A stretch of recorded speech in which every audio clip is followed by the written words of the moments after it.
વંદે ગુજરાત.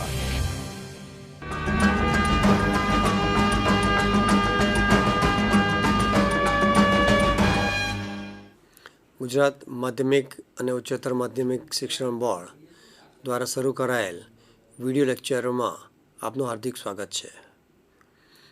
આ video lecture કે જેમાં ભૌતિક વિજ્ઞાનના જે દરેક પ્રકરણનો ઉલ્લેખ કરવામાં આવે છે, જેમાં પ્રકરણ 3 પ્રવાહ વિદ્યુત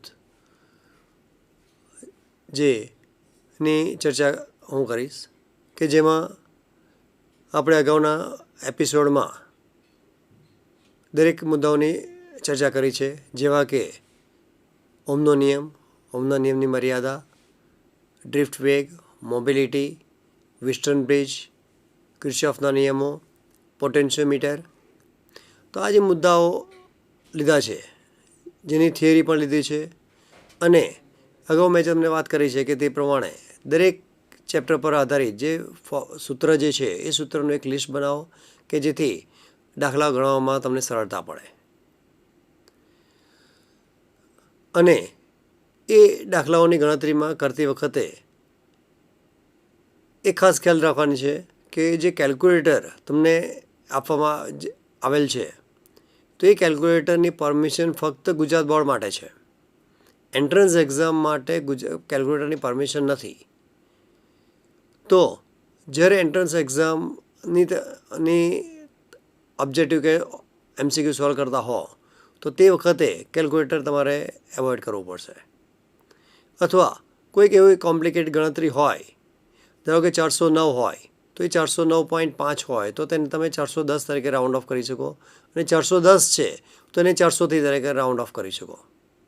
અને એ રીતે તમે થોડું શોર્ટકટ વાપરીને તમે MCQના સાચા મૂલ્ય સુધી તમે પહોંચી શકો. તો આવી માહિતી તમે એક પોઈન્ટ પર તમે લખતા રહો કે જેથી તમને ભવિષ્યમાં ઉપયોગી થાય.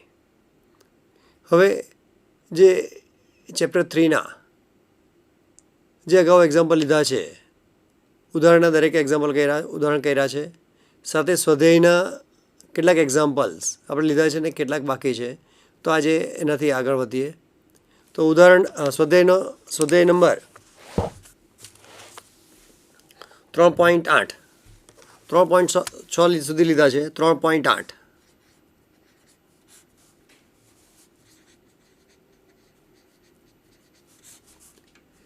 Page number.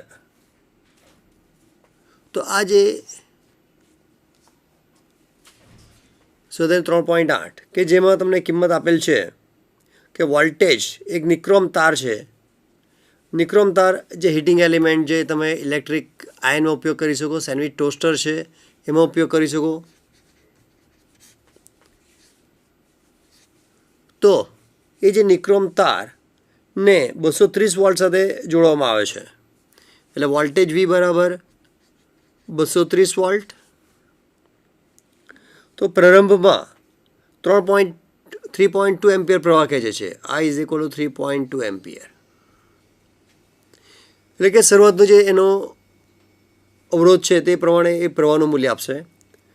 અમુક સેકન્ડ બાદ એ 2.8 એમ્પિયર જેટલું ખેંચે છે.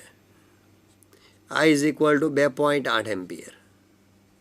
તો આના પર પહેલાં આ પ્રવાહ ઘટવાનું કારણ શું આવશે? એક જ છે કે અવરોધ કેપિટલ R એ તાપમાનના સમપ્રમાણમાં છે. એટલે કેપિટલ T વધવાને કારણે અવરોધ વધશે, ને અવરોધ વધવાને કારણે પ્રવાહમાં ઘટાડો થાય છે. તો આ જે બે પ્રવાહ I1 અને I2 આ પ્રારંભિક તાપમાને છે અને અંતિમ તાપમાને છે. હવે જો ઓરડાનું તાપમાન 27 ડિગ્રી સેલ્સિયસ તાપમાન એટલે કે θ0 જેની છે 27 ડિગ્રી સેલ્સિયસ તાપમાન હોય તો ગરમ કરતા તારનું સ્થાયી તાપમાન કેટલું હશે, એટલે અંતિમ તાપમાન કેટલું હશે તે શોધવું પડશે. અને અવરોધકતાનો તાપમાન ગુણાંક આલ્ફાની કિંમત પણ આપેલ છે 1.7 × 10⁻⁴ ડિગ્રી સેલ્સિયસ ઇનવર્સ. હવે જે આ કિંમત માટે આલ્ફાવાળું એક જ સમીકરણ આપણી પાસે છે, R theta is equal to R0 1 plus alpha theta minus theta 0. તો આ સમીકરણમાં આર થીટા અને R0 બે કિંમત આપેલ નથી. R0 એટલે પ્રારંભિક છે, તો એને આર થીટા અથવા તો એને આપણે R0 જેને આપણે R1 તરીકે લઈએ તો વોલ્ટેજ ભાગ્યા કરંટ I1 એટલે કે 230 ભાગ્યા 3.2 કરો તો એ અવરોધ R1 મળશે, જેની કિંમત 71.8 ઓહ્મ જેટલી લઈ શકાય. એ જ રીતે આર થીટા એટલે અંતિમ તાપમાન જેને આપણે R2 તરીકે લઈએ તો એ આવશે V/I2 એટલે કે 230 ભાગ્યા 2.8 એટલે એનું મૂલ્ય આવશે 82.1 ઓહ્મ્સ. હવે આ બે કિંમતનો અહીંયા ઉપયોગ કરો અને એના પરથી અંતિમ તાપમાન શોધવાનું છે. એટલે પહેલાં કાઉન્સ છોડી નાખીએ કે આ જે સમીકરણ નંબર 1 આપેલ છે તો એનું સાદુરૂપ આપતા એટલે કે સમીકરણ 1 ને તમે આ રીતે પણ લખી શકો, આર થીટા બરાબર R0 plus R0 alpha theta minus theta 0 એટલે કે R theta minus R0 is equal to R0 alpha theta minus theta 0. તો એના પરથી થીટા માઇનસ થીટા 0ની કિંમત એટલે કે આર થીટા માઇનસ R0 ભાગ્યા R0 ગુણ્યા આલ્ફા. તો થીટા 0 જે આપણે 27 ડિગ્રી સેલ્સિયસ તાપમાન લઈએ છીએ, તો આ દરેકની કિંમત મૂકી દો. આર થીટાની કિંમત એટલે કે 71.8,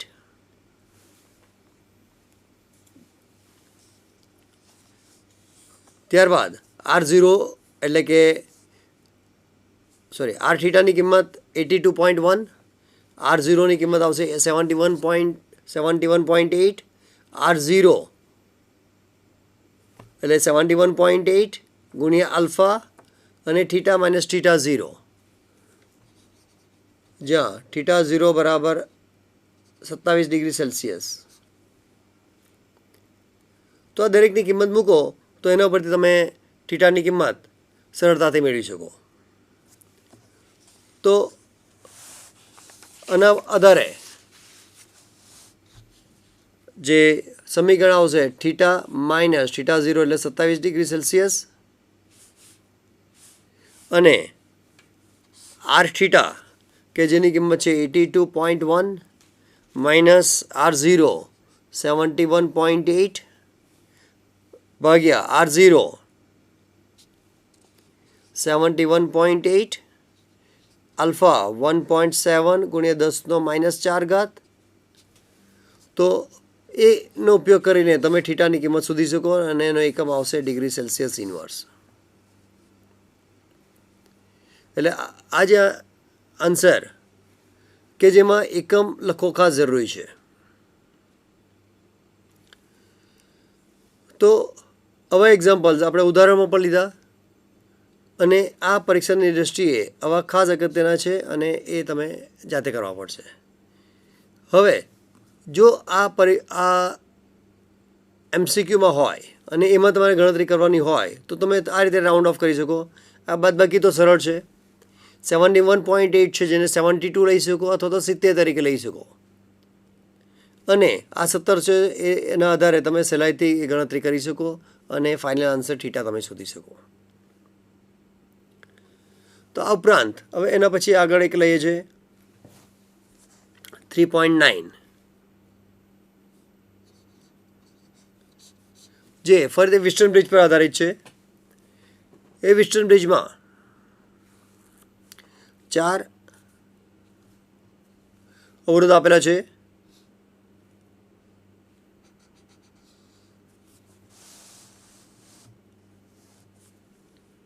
આ જે અવરોધ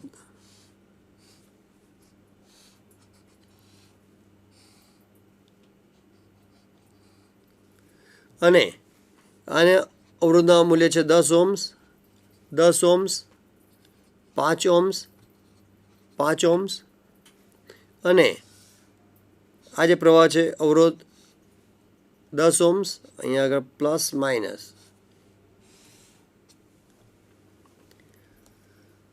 અને વચ્ચેનો જે અવરોધ છે જેનું મૂલ્ય પણ 5 ઓહ્મ્સ આપેલ છે. તો આ એ, બી, સી, ડી અને આપણે એમ અને એન તરીકે લઈએ. તો આ દરેક શાખામાંથી વહેતો પ્રવાહ, દરેક શાખા એટલે કે એ બી, બીસી, સીડી, ડીએ અને બીડી. તો આ દાખલો એ 5 માર્ક્સમાં તમને પૂછી શકાય.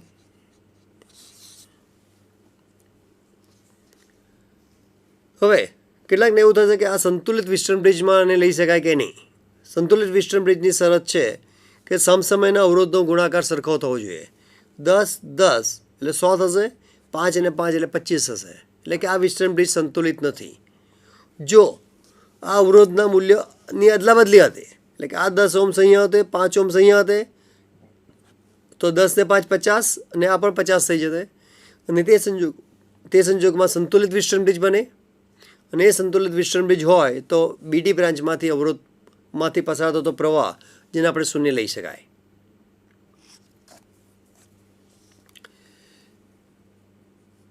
તો અહીંયા આગળ આ જે સવાલ આપેલ છે તે પ્રમાણે અહીંયાથી જે પ્રવાહ પસાર થશે જે આઈ તરીકે લઈએ છીએ, એ આઈ પ્રવાહ અહીંયા 2 શાખામાં વહેંચાય છે અને આપણે I1 અને આ જે પ્રવાહ આવશે જે I1 ગયો તો આને આપણે I માઇનસ I1 તરીકે લઈ શકાય.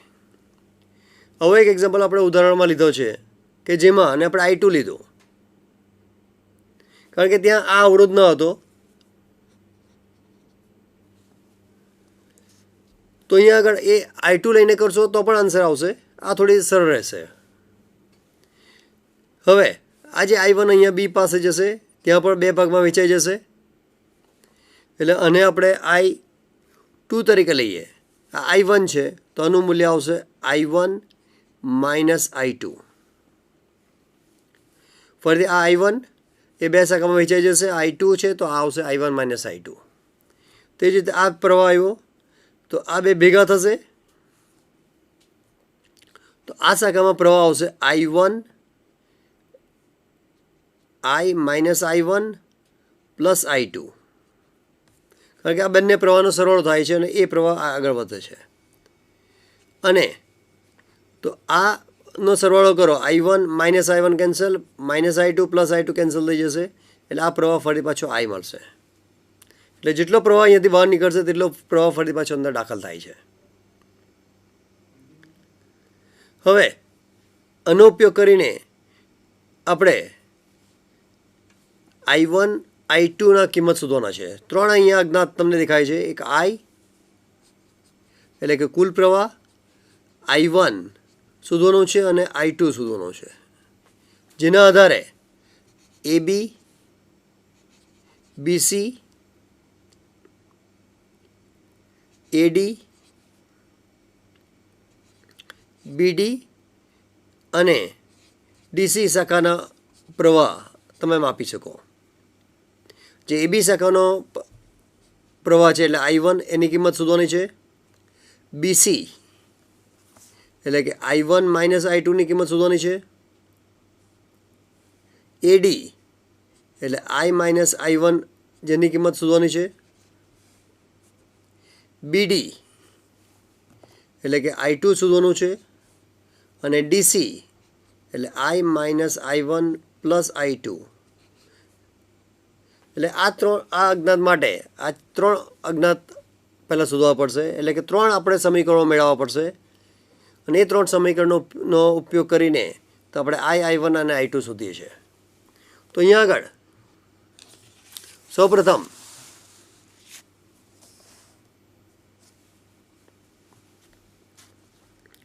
જે બંધ પરિપથ આપણે લઈએ છીએ ABDB.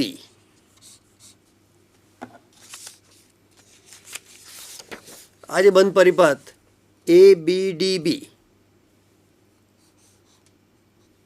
એના માટે જે તમે ટેક્સ્ટબુકમાં પણ જોતા રહો તો એ ટેક્સ્ટબુકમાં પ્રમાણે આપણે બતાવીએ કે એથી બી છે તો એના માટે પ્રવાહ આવશે -10I1. ત્યારબાદ બીથી ડી બ્રાન્ચ માટે -5I2. સમાન દિશા છે એટલે પ્રવાહ અને અવરોધનો ગુણાકાર નેગેટિવ આવશે. ત્યારબાદ વિરુદ્ધ દિશા છે એટલે +5I - I1 અને એનો સરવાળો આપણે 0 લઈ શકાય.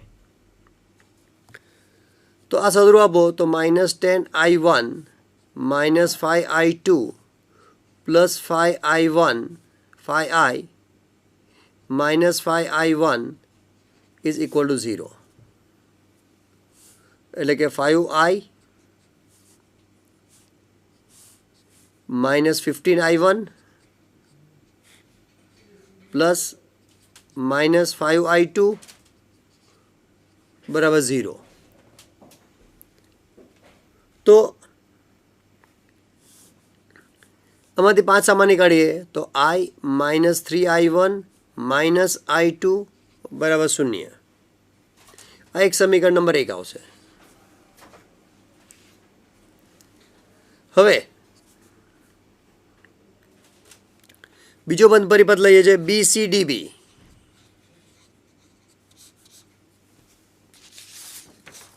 આ જે પરિપથ અહીંયા પછી BCDB આ બીજા બંધ પરિપથ માટે આપણે અહીંયા લઈએ છીએ કે જ્યાં આ બેનો ગુણાકાર માઇનસ હશે, આ વિરુદ્ધ દિશામાં છે એટલે આ બેનો ગુણાકાર પ્લસ હશે અને આ બેનો ગુણાકાર પણ આપણે પ્લસ લેવાશે.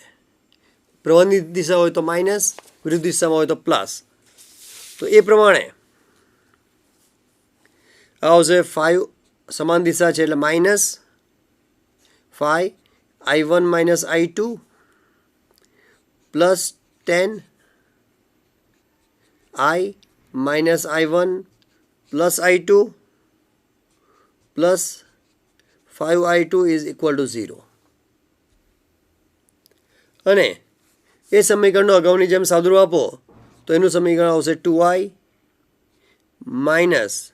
3I1 પ્લસ 4I2 બરાબર 0. એ જ સમીકરણ નંબર 2 આવશે.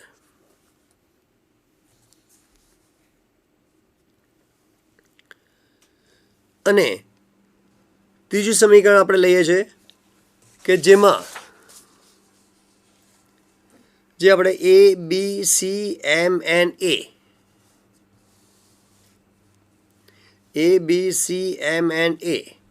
કે જેમાં I1 I2 અને એક આ બીજો પ્રવાહ પણ છે.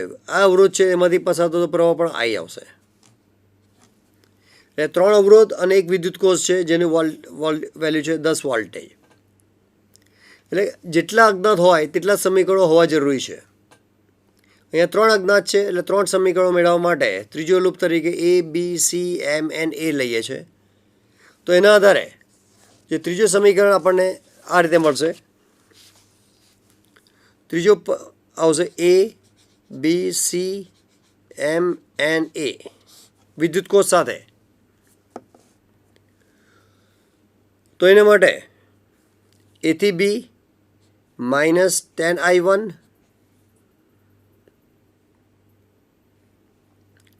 પછી B થી C સમાન દિશા છે એટલે -5I1 - I2 પછી જે વોલ્ટેજ આવશે તો વોલ્ટેજ માટે ઓછાથી વધારે છે એટલે +10 અને સમાન દિશા છે એટલે -10I અને એની કિંમત આવશે 0. અને આનું તમે સાદુરૂપ આપો તો એ સમીકરણ આવશે 2I plus 3I1 - I2 is equal two 2. તો આ જે 3 સમીકરણો મળશે એ 3 સમીકરણનો ઉકેલ મેળવીને એટલે કે પહેલા સમીકરણને 2 વડે ગુણાકાર કરો તો આ 2I કેન્સલ થઈ જશે.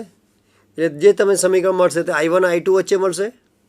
તે જ રીતે પહેલાં અને ત્રીજા સમીકરણને પહેલાં મેં 2i સાથે ગુણાકાર કરો અને તેનું ત્રીજા સમીકરણ સાથે બાદબાકી લઈ લો તો 2i કેન્સલ થઈ જશે એટલે એક બીજું સમીકરણ i1 i2નું મળશે.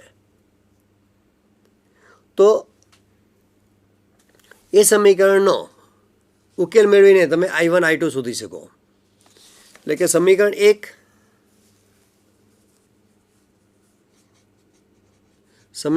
ને 2 વડે ગુણાકાર કરવામાં આવે તો એ સમીકરણ આવશે 2i minus 6i1 minus 2i2 અને બીજું સમીકરણ છે સમીકરણ 2 અને એક સાથે લઈએ એટલે 2i minus 3i1 plus 4i2 is equal to 0. તો અહીંયા આગળ minus plus plus 2i cancel તો એ આવશે 3i1 minus 3i1 plus 2i2 is equal to 0. એટલે 3i1 અને સમીકરણ નંબર 4 આપીએ. એ જ રીતે સમીકરણ 1 ને 2 વડે ગુણાકાર કરો અને સમીકરણ 3 નો ઉપયોગ કરો.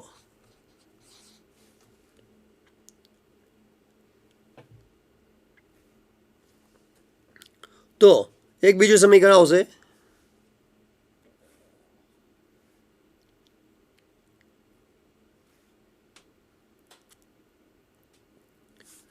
જે 2i minus 6i1 minus 2i2 is equal to 0.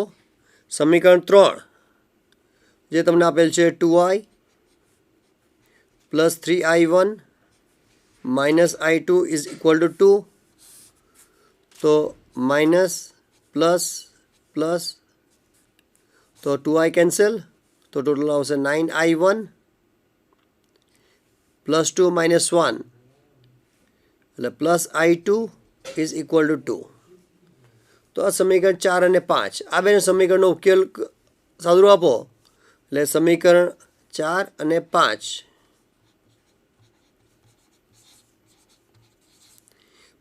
ના ઉકેલ પરથી તમને i1 અને i2 ની કિંમત મળશે.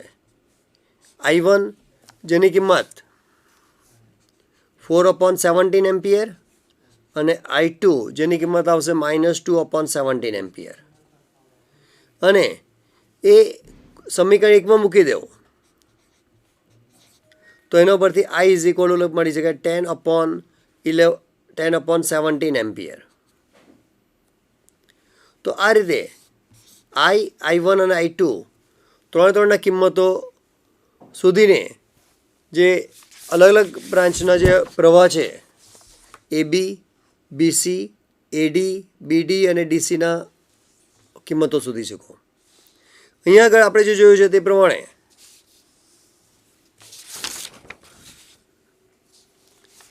જે i2 ની કિંમત -2/7 i2 ની કિંમત નેગેટિવ મળે છે. એટલે એનો અર્થ થશે કે ખરેખર પ્રવાહ D થી B તરફ જાય છે. એટલે કે ડીનું વિદ્યુત સ્થિતિમાન વધારે છે અને બીનું સ્થિતિમાન ઓછું છે. તો આ રીતે આ દરેક કિંમતો શોધી શકો. એટલે અહીંયા ટૂંકમાં i1 i2 ત્રણ કિંમત શોધવા માટે 3 વખત કિર્ચોફનો નિયમ વાપરવો પડશે. 3 સમીકરણો મળશે. એ 3 સમીકરણનો ઉકેલ મેળવો. એના પરથી i1 અને i2ના 2 સમીકરણો મળશે અને એનો ફરી પાછો ઉકેલ મેળવો. તેના પરથી i1 અને i2 મળશે અને એ કોઈ પણ એક સમીકરણ મૂકી દો તો i કિંમત મળશે. તો આના આધારે તમે આ દાખલો કરી શકો જે 5 માર્ક્સનો પૂછી શકાય છે. જો આ જ એક્ઝામ્પલમાં થોડો ફેરફાર કરીને આ રીતે પૂછવામાં આવે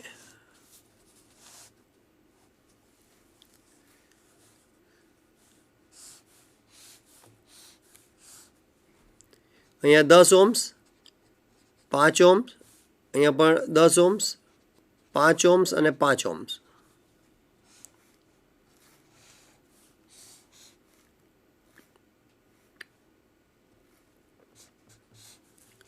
જો આ દાખલો આ રીતે આપેલો હોય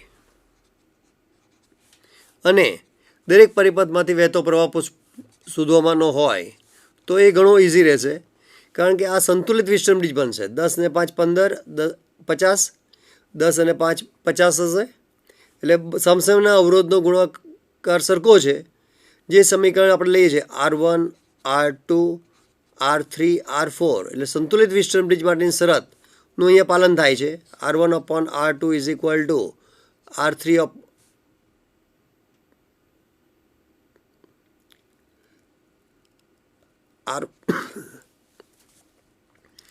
R3/R4, જેની કિંમત આવશે 10/5 એટલે કે 2. એટલે સંતુલિત વિસ્ટર્મ બ્રિજ હોવાને કારણે એ બીડી શાખામાં પ્રવાહ I બરાબર 0 તમે ડાયરેક્ટ ગણતરીમાં મૂકી શકો. અને આ જો પ્રવાહ શૂન્ય હોય તો સ્વાભાવિક છે 10 અને 10 એ શ્રેણીમાં આવશે, અને 5 અને 5 ઓહ્મ્સ એ પણ શ્રેણીમાં થઈ જશે. એટલે હવે બે અવરોધ આવી જશે.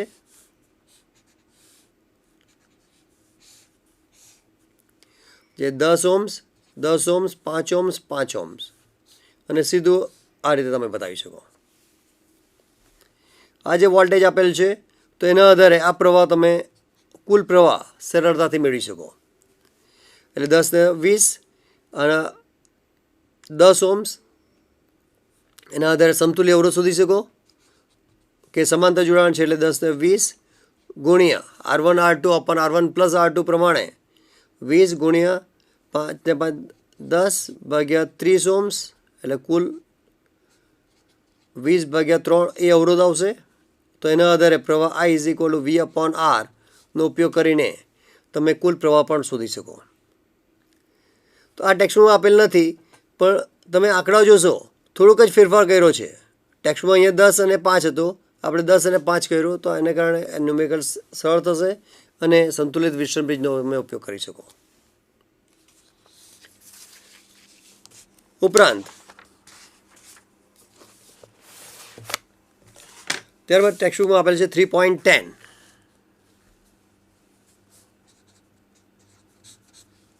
સ્વાધ્યાયનો 3.10 એક મીટર બ્રિજ આપેલ છે.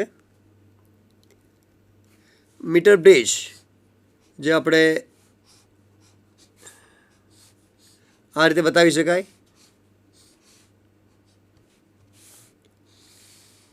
એના આ બે ટર્મિનલ વચ્ચે એક વાયર હશે. તો આ જે પહેલી ગેપમાં જે અવરોધ છે જેને આપણે એક્સ તરીકે લઈએ, બીજી ગેપમાં અવરોધ છે જેને આપણે વાય તરીકે લઈએ, વચ્ચે ગેલોમીટર છે અને ગેલોમીટરથી આ તટસ્થ બિંદુ આવશે. અને અહીંયા આગળ પોઝિટિવ નેગેટિવ સેલ અને રિયોસ્ટેટ.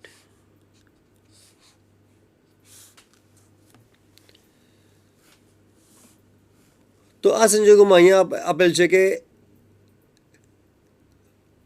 જ્યારે વયનું મૂલ્ય 12.5 ઓહ્મ્સ હોય ત્યારે તટસ્થ બિંદુ 39.5 મળે છે.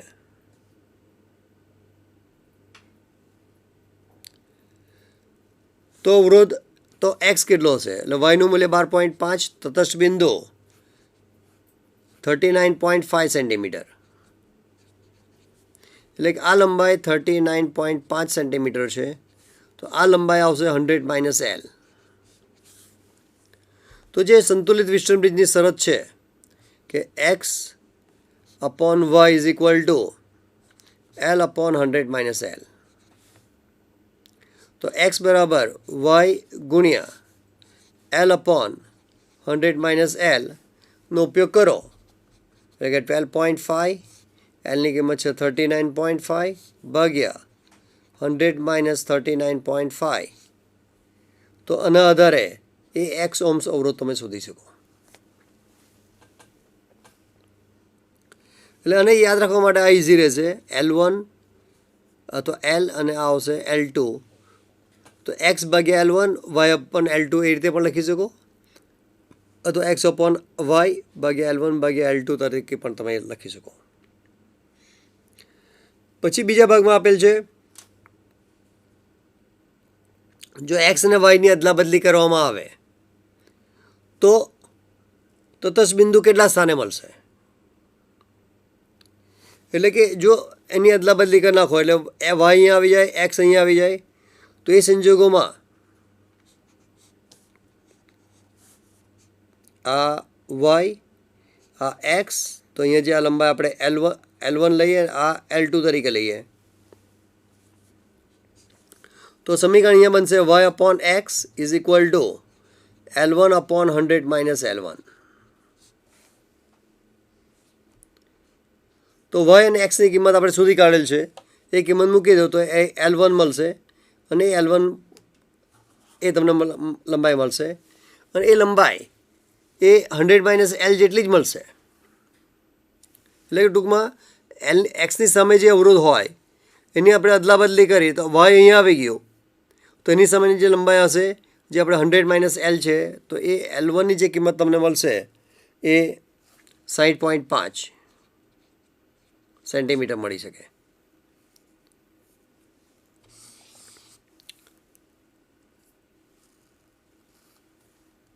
અને એનો જે ત્રીજો ભાગ જે છે કે જે વિસ્ટર્ન બ્રિજ,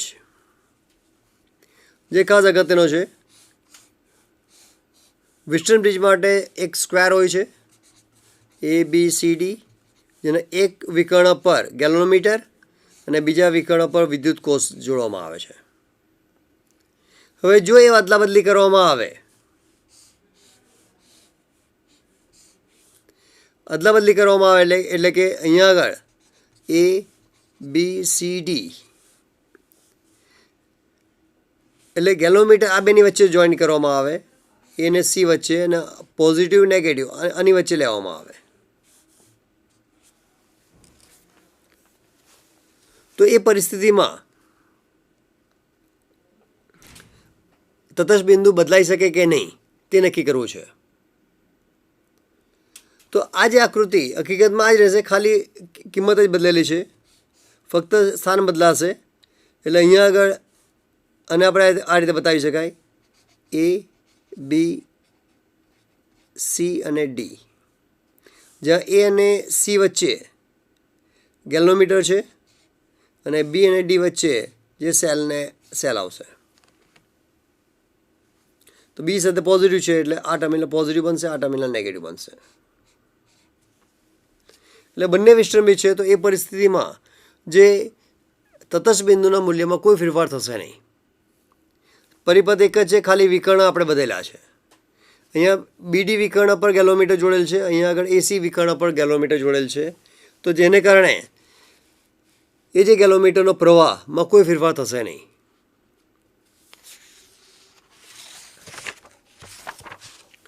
એ જ રીતે એના પર એક એક્ઝામ્પલ આગળ લઈએ 3.11 કે જેમાં 8 વોલ્ટનું EMF આપેલ છે. EMF is equal two 8 volt. 0.5 ઓહ્મ્સનો આંતરિક અવરોધ આપેલ છે. R is equal two 0.5 ohms. બેટરીને 120 વોલ્ટના ડીસી સપ્લાય સાથે જોડવામાં આવે.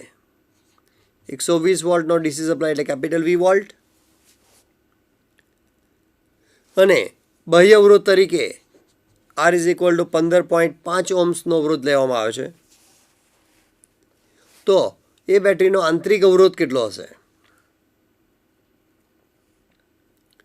તો અહીંયા આગળ આજે 8 વોલ્ટની બેટરીને 120 વોલ્ટની બેટરી વડે ચાર્જ કરવામાં આવે છે. એટલે કે એ સેલ આ રીતે બતાવી શકો, પોઝિટિવ નેગેટિવ, જેનો આંતરિક અવરોધ છે 8 વોલ્ટ 0.5 ઓહ્મ્સ.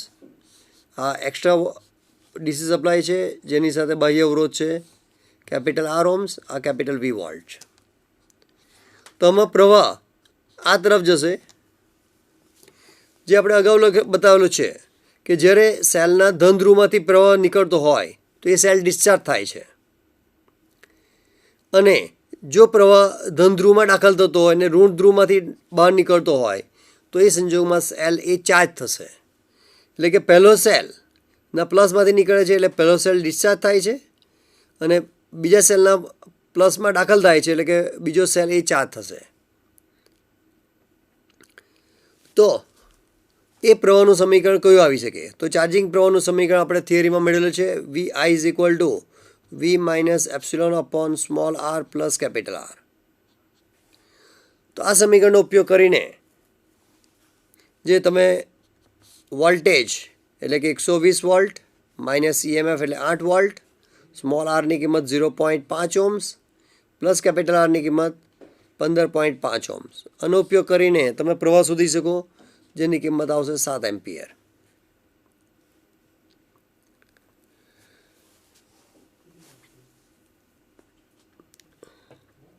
અને આ જે પ્રવાહ આપણને મળી જાય એનો ટર્મિનલ વોલ્ટેજ ચાર્જિંગ પ્રવાહ આઈની કિંમત શોધવાની છે. સ્મોલ આર તો આપેલ છે, ચાર્જિંગ પ્રવાહ સ્મોલ આર આઈ કેટલો હોઈ શકે? તો ચાર્જિંગ પ્રવાહ આવશે 7 એમ્પિયર. અને અહીંયા જે આ કેપિટલ આરનું મૂલ્ય મોટું રાખવાનું કારણ શું હોઈ શકે? જે 15.5 ઓહ્મ્સ છે, જેટલો આર વધારે રાખશો તો છેદ વધશે એટલે પ્રવાહ ઘટે, પ્રવાહ ઘટે એટલે ઓછા ઉર્જાનો વ્યય થશે. જે ઉષ્મા ઉર્જા જે લઈએ છીએ જે I²RT થી લેવામાં આવે, જેટલો પ્રવાહ વધારે હોય વધારે મળે તેટલી ઉષ્મા ઉર્જા વધારે થાય, એટલે કારણે એ બેટરી અથવા જે ચાર્જર હશે તે વધારે ગરમ થશે. તો એ વ્યય ઘટાડવા માટે બાહ્ય અવરોધ વધારે રાખીએ છીએ કે જેથી ચાર્જિંગ પ્રવાહ આપણને ઓછો મળે અને એને કારણે એ આપણે ઝડપથી જે ઉર્જાનો વ્યય છે તે આપણે ઘટાડી શકાય.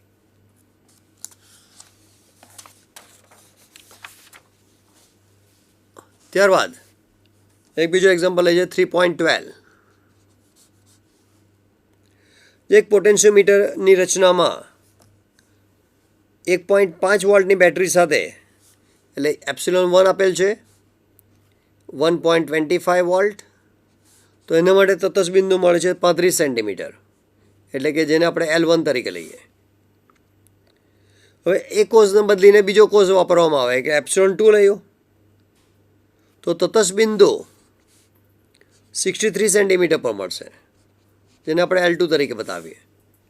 તો બીજો EMF કેટલો હશે? તો આ સૌથી સરળ છે અને 2 માર્ક્સ માટે એ પરીક્ષામાં આવી શકે. જે ε1/ε2 ઇઝ ઇક્વલ ટુ L1/L2. તો એ દરેકની કિંમત મૂકીને ε2 તો ε1 1.25, L2ની કિંમત છે 63 ભાગ્યા L1ની કિંમત છે 35.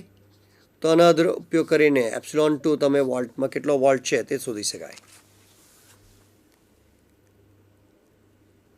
જે ગણતરી કરો તો એની વેલ્યુ આવશે 2.25 વોલ્ટ. તો હવે જે દાખલાઓ જેમાં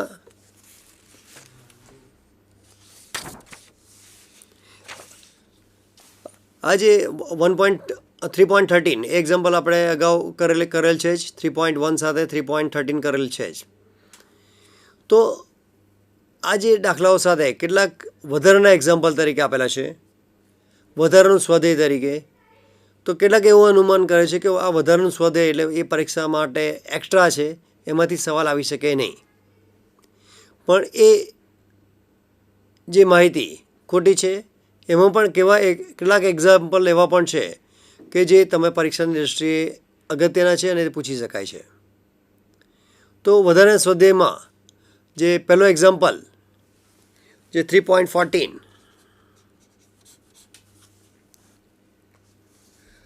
જેમાં વિદ્યુતભારની પૃષ્ઠ ઘનતા આપેલ છે, જે વીજળી માટે કેવી રીતે પડે છે તેના પર થોડુંક આધારિત છે. વીજળીનો થોડોક અહીંયા ઉલ્લેખ કરીએ તો વાતાવરણમાં જેમ ઉપરને ઉપર જાઓ તેમ તાપમાન ઘટે, ને તાપમાન ઘટવાને કારણે જે પાણીના બુંદો એ જે છે તે બરફ બની જાય અને એ બરફ ભેગો થવાને કારણે વાદળ વધે અને વાદળ વધવાને કારણે એનું કદ વધે અને કદ વધે એટલે એક સમયમાં એ તૂટે, એટલે ઉપરના ભાગમાં પ્લસ નીચેના ભાગમાં માઇનસ આવશે, જેની માહિતી તમને ટેક્સ્ટબુકમાં આપેલ છે જ. તો જે પૃથ્વીની સપાટી પર ઋણ પૃષ્ઠ ઘનતા છે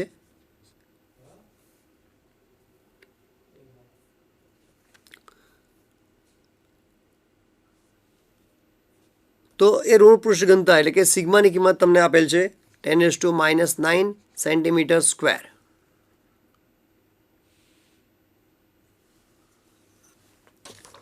તો અહીંયા આગળ એક જે આપણે વાદળની ચર્ચા કરી તે પ્રમાણે કે જ્યારે એનું કદ વધતું જવાને કારણે અમુક સમયમાં એ તૂટી જાય તો ઉપરના ભાગમાં ઋણ આવશે, નીચેના ભાગમાં ધન થશે અને એ આકર્ષણ એટલું બધું પ્રબળ થાય અને એને કારણે એ જે વિદ્યુતભાર ઉત્પન્ન થાય ને એને કારણે આપણે વીજળી જોઈ શકાય. તો એની વચ્ચેનો વિદ્યુત સ્થિતિમાન તફાવત V is equal two 400 kilovolt અને પ્રવાહ જે આપેલ I ઇઝ ઇક્વલ ટુ 1800 એમ્પિયરના ક્રમનો પ્રવાહ વહે છે. અને આ એમ્પિયરનો પ્રવાહ એટલો બધો વધારે છે કે જેને કારણે એ વીજળી કોઈ ઝાડ પર પડે તો એ ઝાડને આખું એક જ સમયે એ તોડી નાખે છે. તો આ અને તટસ્થ કરવા માટે કેટલો સમય લાગશે? તો એ સમય શોધવાનો છે. તો પૃથ્વીની ત્રિજ્યા R પણ આપેલ છે 6.37 ગુણ્યા 10⁶ મીટર. તો આ ગણતરી સહેલાઈથી કરી શકાય. જે રીતે પ્રવાહનું સમીકરણ આપેલ છે I is equal to Q upon T. તો Q શોધવા માટે આનો ઉપયોગ કરી શકાય સિગ્મા ગુણ્યા A. પ્રવાહ ઘનતા જે આપણે ચેપ્ટર 1માં લીધેલ છે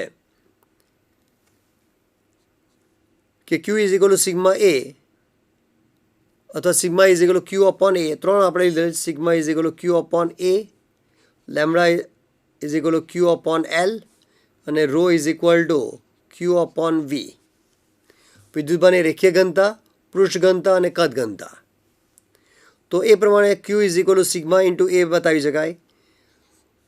પૃથ્વી જેને આપણે ગોળાકાર તરીકે લઈએ છીએ એટલે એનું ગોળાકાર સપાટીનું ક્ષેત્રફળ આવશે 4πr². તો સિગ્મા અને R શોધી કાઢો તો તમને Q મળશે જેનો કુલમમાં મળશે. તો એના પર સમીકરણ પ્રમાણે T is equal to Q upon I. Q શોધી કાઢ્યો. આઈની કિંમત 1800 એમ્પિયર આપેલ છે. તો એના આધારે સમય કેટલો મળશે એ તમે શોધી શકો છો. અહીંયા એક વાતનું ધ્યાન રાખવું પડશે કે જે આ ત્રિજ્યા સેન્ટીમીટર સ્ક્વેરમાં આપેલ છે સિગ્મા, એને મીટર સ્ક્વેરમાં ફેરવવું જરૂરી છે.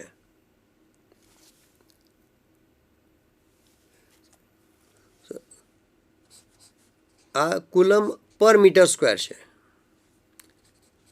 સિગ્માની કિંમત છે 10⁻⁹ કુલમ પર મીટર સ્ક્વેર છે અને કેપિટલ R પણ મીટરમાં આપેલ છે. તો આ રીતે કિંમત મૂકીને તમે Q શોધી શકો અને Qની કિંમત અહીંયા મૂકો તો એના પરથી તમે સમય શોધી શકો છો. એટલે આ ઇઝી એક્ઝામ્પલ હતો, એટલો બધો ટફ નહીં કહેવાય. ઘણા ગણતરીમાં વધારાનો શોધે છે એટલે ટફ હોય એવું જરૂરી નથી. બીજો આવશે 3.15. જે દરેક સેલનું EMF 2 વોલ્ટનું EMF અને પોઈન્ટ EMF 2 વોલ્ટ, આંતરિક અવરોધ 0.015 ઓહ્મ્સ એવા 6 સેલનો ઉપયોગ કરવામાં આવે છે અને બાહ્ય અવરોધ તરીકે 8.5 ઓહ્મ્સનો અવરોધ જોડવામાં આવે છે. તો ચાર્જિંગ પ્રવાહ કેટલો હશે અને ટર્મિનલ વોલ્ટેજ કેટલો હશે તે શોધવાનું છે. તો સીધું જે સમીકરણ આપણે લીધું છે પ્રવાહ I is equal two V minus epsilon upon small r plus capital R તેનો ઉપયોગ કરી શકાય.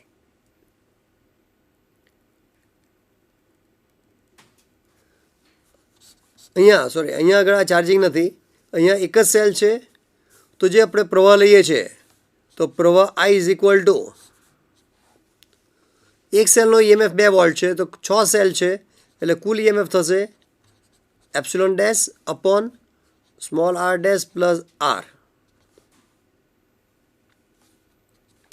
એટલે કુલ EMF આવશે 6 into 2 volt plus R dash એટલે કે 6 ઇન્ટુ 0.015 પ્લસ કેપિટલ R એટલે 8.5 વોલ્ટ અને એના પરથી ગણતરી કરો તો 1.39 અથવા એને 1.4 એમ્પિયર તરીકે લઈ શકો. અને જે terminal voltage V is equal two આપણે લઈ શકાય IR. તો એના પરથી I ખબર છે, R ખબર છે, એ કિંમત મૂકીને તમે એ વોલ્ટ શોધી શકો.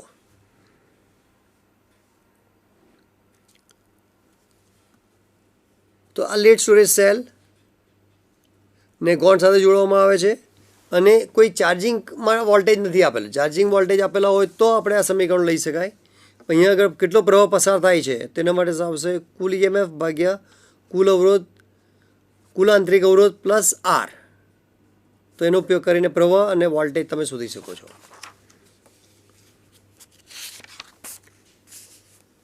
3.16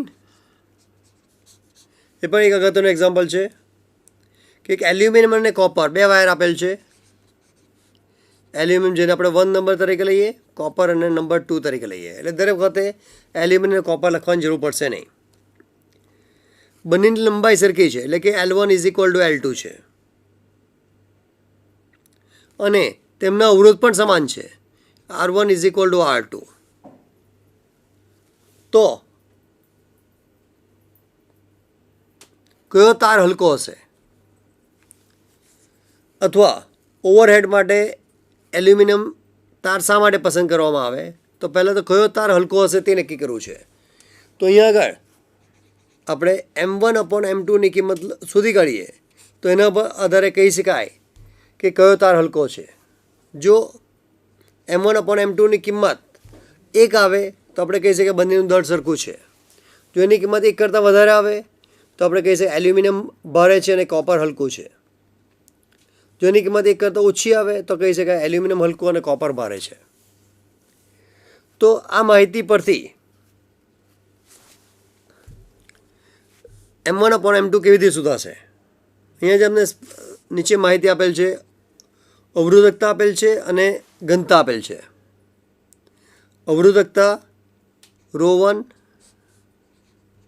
ρ2 અને ઘનતા જેને આપણે ρ1' તરીકે લઈએ અને ρ2' તરીકે લઈએ. 2.63 × 10⁻8 ઓહ્મ મીટર. એલ્યુમિનિયમ કોપર માટે આવશે 1.72 × 10⁻8 ઓહ્મ મીટર. ઘનતા 2.7 સાપેક્ષ ઘનતા છે એટલે એને પાણીની ઘનતા સાથે ગુણાકાર કરો તો kg/મીટરનો ઘન અને પેલો જે કોપરની 8.9 × 10⁻³ kg/મીટરનો ઘન તરીકે લઈ શકાય. તો આ માહિતીનો ઉપયોગ કરીને M1/M2 કેવી રીતે શોધવું?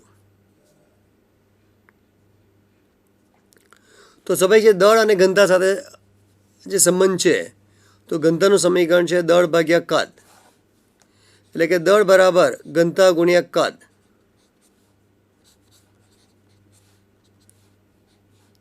એટલે ઘનતા ગુણ્યા ક્ષેત્રફળ ગુણ્યા લંબાઈ. તો જો આપણે M1/M2 લઈએ તો એનું મૂલ્ય આવશે ρ1' ઘનતા માટે આપણે ડેશ લઈએ છીએ. ρ1' A1 L1 ρ2' A2 L2. તો બંનેની લંબાઈ સરખી છે એટલે L1 L2 કેન્સલ થઈ જશે. એટલે અહીંયા આમ ρ1' ρ2' A1/A2 સમીકરણ નંબર 1 કહીએ. હવે આ A1/A2ની કિંમત શોધવા માટે હવે આપણે અવરોધનો ઉપયોગ કરીએ. અવરોધની કિંમત આપેલી છે R1 = R2. તો R1 = R2 આપેલ છે. એનું સમીકરણ છે અવરોધકતા ρ1 L1/A1 ρ2 L2/A2. તો L1 L2 કેન્સલ થઈ જશે. આપણે જોયું છે A1/A2 એટલે ક્રોસ ગુણાકાર કરો તો A1/A2 જેની કિંમત આવશે ρ1/ρ2. તો આ કિંમત અહીંયા મૂકી દો તો M1/M2 એટલે ρ1' ρ2' A1/A2ની કિંમત આવશે ρ1/ρ2. તો આ ચાર કિંમત અહીંયા આગળ તમને આપેલ છે, એની કિંમત શોધો તો એ 0.46 એટલે કે M1ની કિંમત M2 કરતાં ઓછું થશે અને એના પરથી કહી શકાય કે એલ્યુમિનિયમનો તાર હલકો છે. અને એ જ કારણ છે કે જ્યાં જે પાવર હાઉસથી તમારા ઘર તરફ પાવર હાઉસથી ઘર તરફ જે લાઈન આવે છે કે જેમાં ઓવરહેડ વાયર તરીકે આપણે એલ્યુમિનિયમનો વાયર પસંદ કરીએ છીએ. જો કોપરનો વાયર પસંદ કરવામાં આવે તો એનું દળ વધી જાય, ને દળ વધવાને કારણે એને સમતોલવા માટે વધારે સપોર્ટની જરૂર પડે, અને વધારે સપોર્ટ કરો તો એ કોસ્ટલી પણ સાબિત થઈ શકે.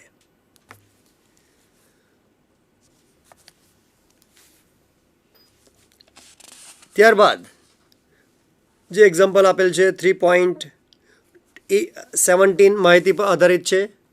3.18 એ ઓબ્જેક્ટિવ માટે પૂછી શકાય. 18 અને 19. 3.20 લઈએ છીએ. એના ફર્સ્ટ ભાગ એક છે કે જેમાં n અવરોધો છે, તેમાં મહત્તમ અવરોધ ક્યારે મેળવી શકાય. તો મહત્તમ અવરોધ માટે આપણે અગાઉ લીધેલ જ છે કે શ્રેણી જોડાણમાં અવરોધ સૌથી વધારે મળશે, કારણ કે સૂત્ર છે RS = R1 + R2 + Rn. એટલે શ્રેણી જોડાણ કરવાથી મહત્તમ અવરોધ મળશે. એટલે R મેક્સિમમ મેળવવા માટે શ્રેણી જોડાણ કરવું પડશે. જ્યારે સમાંતર જોડાણ કરવામાં આવે તો એટલે કે 1/Rp = 1/R1 + 1/R2 + 1/Rn. એટલે જે કિંમતો આપેલ હોય તો અહીંયા 1, 2 અને 3 ઓહ્મ્સ હોય તો જો શ્રેણી જોડાણ કરો તો એનો અવરોધ 6 ઓહ્મ્સ થશે, જે મહત્તમ વોલ્ટેજથી વધારે, મહત્તમ અવરોધથી વધારે આવશે. અને સમાંતર અવરોધ લેવો તો જે ઓછામાં ઓછો અવરોધ છે તેનાથી પણ એનું મૂલ્ય ઓછું આવશે. એટલે R મિનિમમ જેને લેવા માટે આપણે સમાંતર જોડાણ લેવું પડશે. તો આ રીતે જે અવરોધના અલગ અલગ કોમ્બિનેશન લઈ શકાય કે જ્યારે 3 અવરોધ હોય તો 3 અવરોધમાં કયા 2 અવરોધો શ્રેણીમાં જોડવા જોઈએ અને ક્યારે સમાંતર જોડવા જોઈએ. જો આપેલ અવરોધનું મૂલ્ય વધારવું હોય તો શ્રેણી જોડાણ પસંદ કરો, જો ઘટાડવું હોય તો સમાંતર જોડાણ પસંદ કરો. અને જે આ ચેપ્ટર પ્રવાહ વિદ્યુતના બીજા કેટલાક એક્ઝામ્પલ જે ઘણા સરળ છે અને તે તમે જાતે કરી શકો તેવા છે. તો આ પ્રકરણ એન્યુઅલ એક્ઝામની દૃષ્ટિએ ઘણું જ અગત્યનું છે, જેનું વેટેજ પણ આગળ બતાવેલ છે. 9 માર્ક્સનું વેટેજ છે. તો આ પ્રકરણ સાથે આવેલ દરેક બાબતોને ધ્યાનમાં રાખો અને તેનો તમે ઉપયોગ કરો અને સારી સફળતા મેળવો. તમારો ફિઝિક્સ સબ્જેક્ટ વધારે પરફેક્ટ બનશે, જેના માટે પુનરાવર્તન ઘણું જ જરૂરી છે. તો આ માહિતીનો દરેક જણા યાદ રાખે. Thank you. આભાર.